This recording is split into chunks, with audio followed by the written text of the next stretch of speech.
ऊंचे ख्वाब सभी सराब, बैटिंग की नाकामी बड़ा अजाब, शाहीन दूसरे टेस्ट में नाकाम, वर्ल्ड चैंपियंस को सीरीज हराने का ख्वाब चकनाचूर, जनूबी अफ्रीका ने लाहौर का हिसाब पिंडी में चुका दिया, पाकिस्तान दूसरा टेस्ट मैच 8 विकेटों से हार गया, चौथे दिन प्रोटियज ने एक सेशन में ही कहानी निपटा दी, बकिया 6 खिलाड़ी घंटे भर में पवेलियन जा बैठे, पूरी टीम 138 रन पर सिमट गई, पहली इनिंग्स में महाराज तो दूसरी में हार्मर छा गए, शाहीनों की 6 विकेटें उड़ा गए, प्रोटियज ने 68 रन का टारगेट 2 विकेटों पर पूरा करके सीरीज 1-1 से बराबर कर दी, मुत्तसामी प्लेयर ऑफ द सीरीज करार, पहली इनिंग्स का इख्तिताम अच्छा नहीं किया जिसका असर दूसरी इनिंग्स में भी रहा, कई खामियां दूर करना होंगी, कप्तान शान मसूद की गुफ्तगू।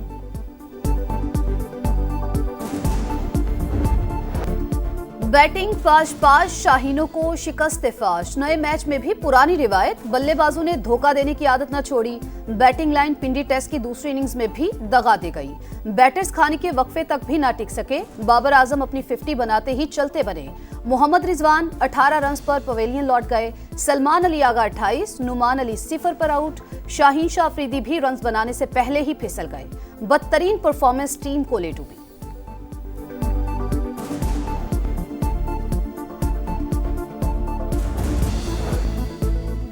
रेड बॉल के बाद मिशन वाइट बॉल, जनूबी अफ्रीका से सीरीज के लिए पाकिस्तान वनडे और T20 टीम का ऐलान, बाबर आजम नसीम शाह की T20 स्क्वाड में वापसी, दोनों वनडे स्क्वाड का भी हिस्सा सलमान अली आगा, शाहीन शाह अफरीदी, साइम अयूब, अबरार अहमद, मोहम्मद नवाज, फहीम अशरफ, हसन नवाज, वसीम जूनियर दोनों टीमों में शामिल, छोटे फॉर्मेट के लिए स्पिनर उस्मान तारिक का भी इंतखाब, फैसल अकरम, हारिस रऊफ, हसीबुल्ला का वनडे स्क्वाड में कमबैक, पहला T20 28 अक्टूबर को पिंडी में होगा, दूसरा और तीसरा मैच लाहौर में शेड्यूल, 4 नवंबर से होने वाली वनडे सीरीज के तीनों मुकाबले फैसलाबाद में होंगे।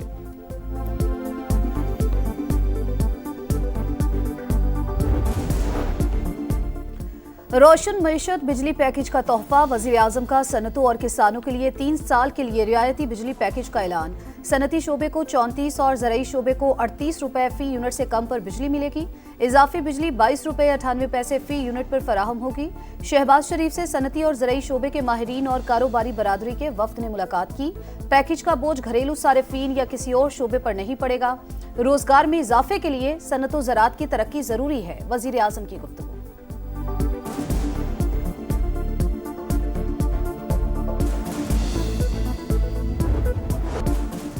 ज़मीनी राब्ते बेहतर बनाकर खुशहाली लाने का plan, Pakistan regional transport ministers conference का मेज़बान, इस्लामाबाद में 2 रोज़ा regional transport ministers conference, Pakistan जनूबी और वस्ती एशिया के दरमियान राब्ते का जरिया, CPEC का एनर्जी इंफ्रास्ट्रक्चर, ट्रांसपोर्ट और तिजारत में कलीदी किरदार, पाकिस्तान की शाहराहें इलाकाई राब्ताकारी में अहम किरदार अदा कर रही हैं, नायब वज़ीर आज़म इसहाक डार का खिताब, कहा मुआशी तरक्की में ट्रांसपोर्ट का शोबा कलीदी हैसियत रखता है, हुकूमत रेल और रोड नेटवर्क्स को तरजीही बुनियादों पर फ़रोग दे रही है।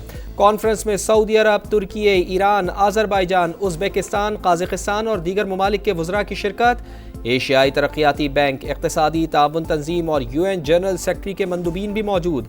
इसहाक डार और अब्दुल अलीम खान का एक्सपो में मुख्तलिफ स्टॉल्स का दौरा, मसनूआत के मयार को सराहा।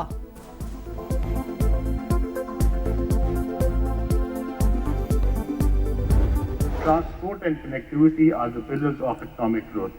By investing in connectivity, adopting smart transport solutions, and harmonizing policies, we can unlock new pathways for shared prosperity. Pakistan stands ready to play its role. A vast network of motorways and highways now connects border points with our ports in Karachi and Gwadar. Transport और ज़राए आमदरफ्त इक्तिसादी तरक्की के सतून, मुआशी तरक्की के लिए रवाबित बेहतर बनाना होंगे, ट्रांसपोर्ट का मरबूत निज़ाम अहमियत का हामिल है। वफाकी वज़ीर मवासलात अब्दुल अलीम खान का रीजनल ट्रांसपोर्ट मिनिस्टर्स कॉन्फ्रेंस से खिताब, कहा इलाकाई ताउन के लिए कोशिशें जारी, पाकिस्तान CPEC के जरिए खित्ते के दीगर ममालिक के साथ रवाबित बढ़ा रहा है, ट्रांसपोर्ट के निज़ाम को जदीद खतूत पर उस्तुवार करने की पॉलिसी पर अमल पैरा है, मोटरवेज और हाईवेज की तामीर मवासलात के हवाले से हुकूमती अज़्म के मजहर, अपनी शाहराहों और सड़कों पर कसीर फंड्स खर्च किए, माहौल दोस्त ट्रांसपोर्ट निज़ाम को फरोग दे रहे हैं।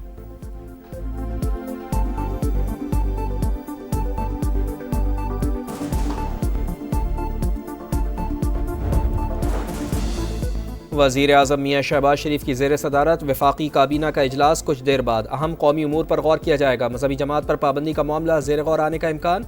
अफगानिस्तान के साथ होने वाले मुआहदे पर भी अरकान को एतमाद में लिया जाएगा।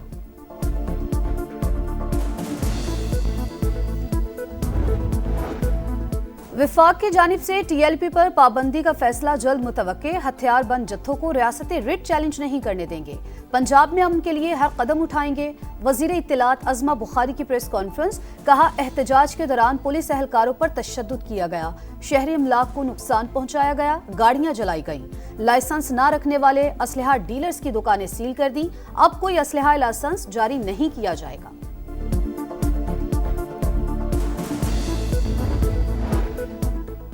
पाकिस्तान और पोलैंड के ताल्लुकात में नया दौर। नायब वज़ीर आज़म इसहाक डार और पोलैंड हम मनसब की वफूद की सतह पर मुलाकात।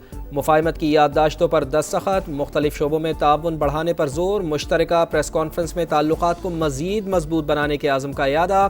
इसहाक डार ने कहा, दोनों ममालिक एक दूसरे के तजर्बात से फ़ायदा उठाएंगे। ताल्लुकात मुस्बत समत में आगे बढ़ते जाएंगे। नायब वज़ीर आज़म पोलैंड पुरुम्मीद।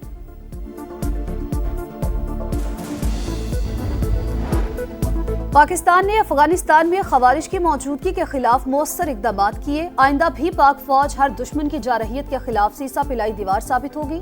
DGISPR की Ghulam Ishaq Khan institute of engineering sciences and technology में तलबा से गुफ्तगू। हालिया पाक अफगान सरहदी झड़प, सिक्योरिटी सूरत हाल और सोशल मीडिया के किरदार पर बातचीत।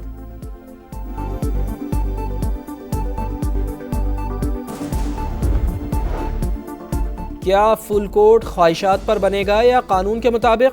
आपके मुताबिक फुल कोर्ट की तारीफ आइन में मौजूद नहीं, लेकिन ये एक नज़ीर है। 26वीं आइनी तरमीम के खिलाफ दरखास्तों पर समाअत के दौरान जस्टिस जमाल मंदोखेल के रिमार्क्स।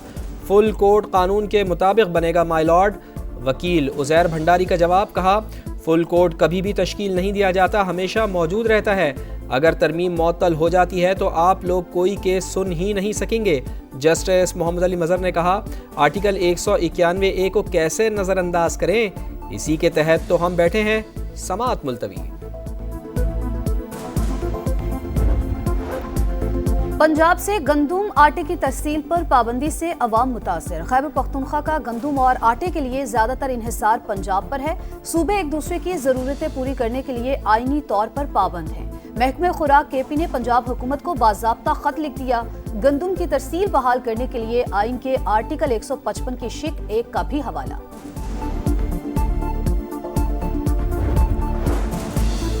कराची में हसास इदारे और CTD की बड़ी कामयाबी। पड़ोसी मुल्क से ऑपरेट होने वाले ज़ैम्बियन ब्रिगेड के 2 दहशतगर्द गिरफ्तार। मुल्ज़िमान का यूनिवर्सिटी रोड पर कारी अनस रहमान को कत्ल करने का इतराफ़। DIG का कहना है कि मासूम रजा का नाम रेड बुक में भी शामिल है। अमेरिका का रूस की 2 बड़ी ऑयल कंपनीज पर पाबंदियां लगाने का ऐलान। ये इशारा है कि हम आगे क्या करने जा रहे हैं। यूक्रेन पर कब्जा नहीं करने देंगे। पाबंदियां पुतिन को माकूल रवैया इख्तियार करने पर मजबूर कर देंगी। सदर डोनाल्ड ट्रंप की मीडिया से गुफ्तगू। रूस ने अमेरिकी पाबंदियों को मुस्तरद कर दिया। इकदाम यूक्रेन तनाज़े के खात्मे के लिए नुकसानदेह करार। सदर ज़ेलेंस्की का रूस पर पाबंदियों का खैर मकदम। चीन की मुखालफत। आलमी मंडी में खाम तेल की कीमत में 4% इजाफा।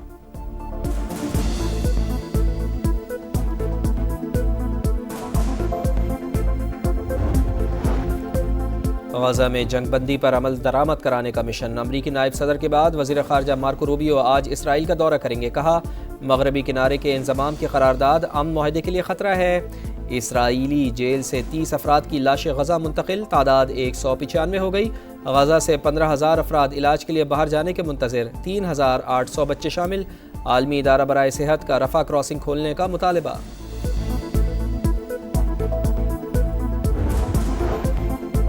ईरान के पास 400 किलोग्राम यूरेनियम के ज़खायर मौजूद। वो 10 जौहरी बम बना सकता है। आलमी एटमी तवानाई एजेंसी के सरबराह राफेल ग्रोसी का इंकिशाफ। कहा, अगर तेहरान को जौहरी हथियार बनाने से रोकने में सिफारतकारी नाकाम हो जाती है तो ईरान पर दोबारा ताकत का इस्तेमाल हो सकता है। और एशियन यूथ गेम्स की जगमगाती इफ्तिताही तकरीब। बहरीन में रंग बिखर गए। मकामी सकाफत के भी जलवे। फनकारों ने खूब माहौल बनाया। पाकिस्तानी दस्ते का मार्च पास्ट। कौमी खिलाड़ी कबड्डी, वॉलीबॉल समेत मुख्तलिफ इवेंट्स में शरीक। फ़लस्तीनी दस्ते की एंट्री पर फैंस का ज़बरदस्त जोश खरोश। खड़े होकर इस्तकबाल किया। मुकाबले 31 अक्टूबर तक जारी रहेंगे।